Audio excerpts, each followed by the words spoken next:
था कि दुनिया के सबसे बड़े डिप्लोमेट कौन थे? मैं कहूंगा सबसे बड़े डिप्लोमेट एक श्री कृष्ण थे, एक हनुमान जी थे।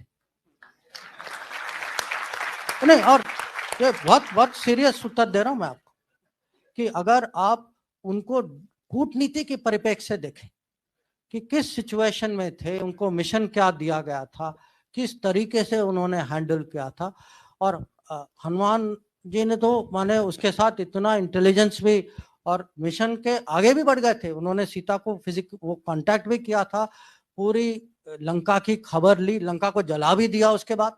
माने कैसे डिप्लोमेट निकले, माने all purpose multipurpose diplomat.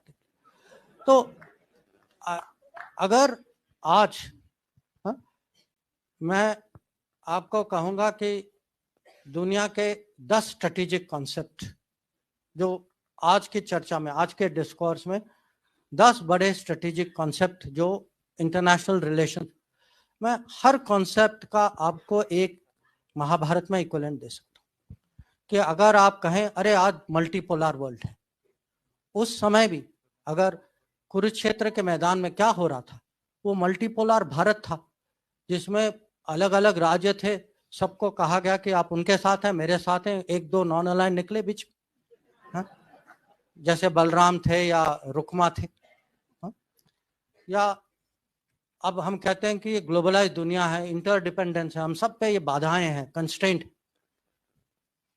Arjun की दुविधा क्या थी? कंस्ट्रेंट ही थी कि वो इंटरडिपेंडेंट थे, इमोशनली इंटरडिपेंडेंट थे कि मैं अपने रिश्तेदारों के खिलाफ मैं कैसे लड़ाई करूं, पर वो भी वो फिजिकल मटेरियल इंटरडिपेंडेंस नहीं था, पर इमोशनल इंटरडिपेंडेंस था। या हम कभी कभी हम कहते हैं अरे पाकिस्तान ने ये किया वो किया, चलो हम स्ट्रेटेजिक पेशेंस दिखाते। स्ट्रेटेजिक पेशेंस का सबसे अच्छा उदाहरण जो है वो कृष्ण भगवान जिस तरीके से उन्होंने शिशुपाल को हैंडल किया कि 100 बार उन्होंने क्षमा किया, 100 बार, उसके बाद आपको पता उन्होंने, या आजकल ये टर्म आया है रूल्स बेस्ड ऑर्डर, कि एक मर्यादा होती है देशों के बीच में, जो राजनीति में, कि आपस में कुछ कानून होते हैं, कुछ रूल्स होते हैं। महाभारत की कहानी क्या है कि जो रूल्स का उल्लंघन करते हैं, जैसे कर्ण या दुर्योधन, वो अपने आखिरी समय में खुद उनको अचानक रूल्स याद आ जाती कि वो कहते हैं भाई ये नहीं करो क्योंकि ये रूल के मुताबिक, और पूरी जिंदगी जो है उन्होंने उसी रूल्स का उन्होंने पालन नहीं किया था। तो ऐसे बहुत सारी चीज है।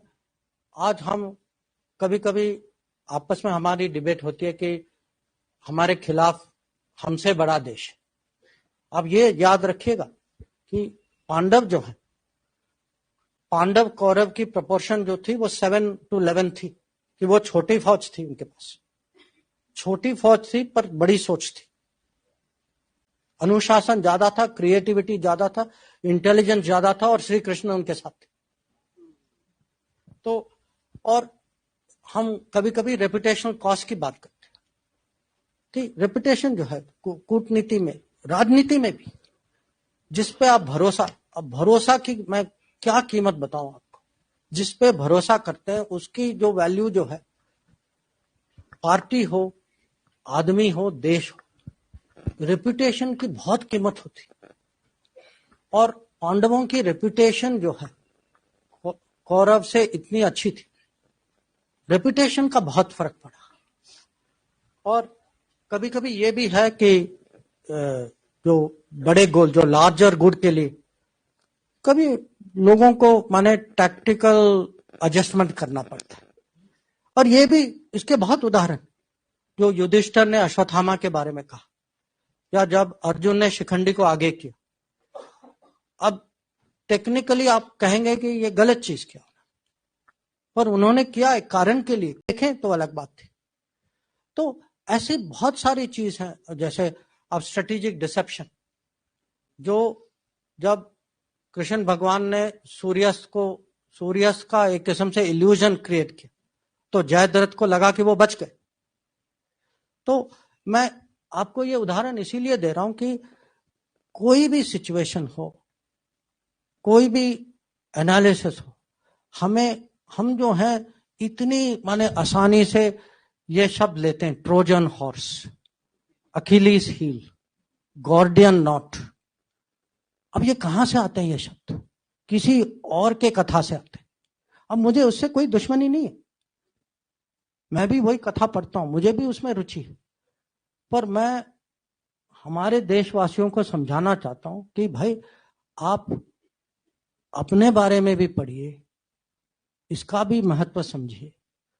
हम आपस की बातें में कम से कम इसका तो प्रयोग करें कि अगर हमें स्ट्रेटेजिक कल्चर, सचमुच अगर इंडियन स्ट्रेटेजिक कल्चर बनाना है, इंडियन स्ट्रेटेजिक कल्चर दूसरों के अनुभवों और दूसरे के कथाओं से नहीं बनेगी। इंडियन स्ट्रेटेजिक कल्चर इंडिया के एपिक से बनेगी।